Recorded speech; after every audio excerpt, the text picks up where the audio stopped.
SIR শুনানির নামে হয়রানির অভিযোগে মালদার পর এবার উত্তপ্ত হয়ে উঠল উত্তর দিনাজপুর।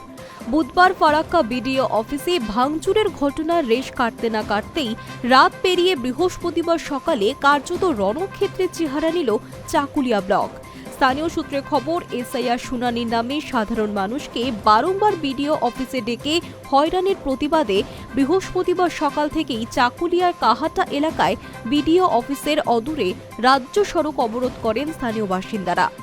অবরোধ তুলতে ইসলামপুর থানার পুলিশ ঘটনাস্থলে পৌঁছন। অভিযোগ, সেই সময় বিক্ষোভকারীরা মারমুখী হয়ে ওঠেন। পুলিশকে লক্ষ্য করে ইট ছোড়া হয়। সেই হামলায় মাথা ফেটে যায় ইসলামপুর থানার আইসির। প্রত্যক্ষদর্শীদের বয়ান অনুযায়ী উত্তেজিত জনতার সামনে কার্যত অসহায় অবস্থায় পড়ে পুলিশ। পরিস্থিতি সামাল দিতে খবর দেওয়া হয় রায়গঞ্জ সহ আশপাশের একাধিক থানায়। কিছুক্ষণের মধ্যেই বিশাল পুলিশ বাহিনী ঘটনাস্থলের দিকে রওনা দেয়। অভিযোগ, পুলিশের উপর হামলার পাশাপাশি বিক্ষোভকারীরা বিডিও অফিসে ব্যাপক ভাঙচুর চালান। তছনছ করা হয় অফিসের আসবাবপত্র। শুধু তাই নয়, রাস্তায় গাছের গুঁড়ি ফেলে ফের অবরোধ জোরদার করা হয়।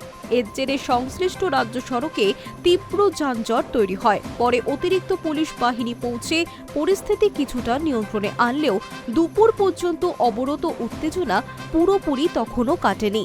স্থানীয় সূত্রে জানা গিয়েছে, প্রথম দফায় শুনানির পর আইনি ত্রুটির কারণে ফের বহু ভোটারের নামে শুনানি নোটিশ জারি করেছে নির্বাচন কমিশন। এই পুনরায় নোটিশ জারিকে ঘিরেই সাধারণ মানুষের মধ্যে হয়রানির আশঙ্কা তৈরি হয়েছে।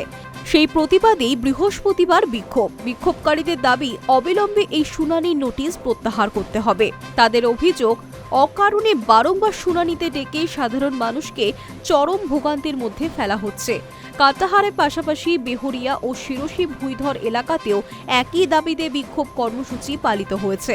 তবে এই বিক্ষোভ কোনো নির্দিষ্ট রাজনৈতিক দলের ডাকে কিনা তা এখনও স্পষ্ট নয়। এসআইআর শুনানি ঘিরে ক্রমশ বাড়তে থাকা উত্তেজনায় নতুন করে উদ্বেগ বাড়ছে প্রশাসনের অন্দরেও। এখন দেখার, পরিস্থিতি নিয়ন্ত্রণ রাখতে কী পদক্ষেপ করা হয়। Hi News network.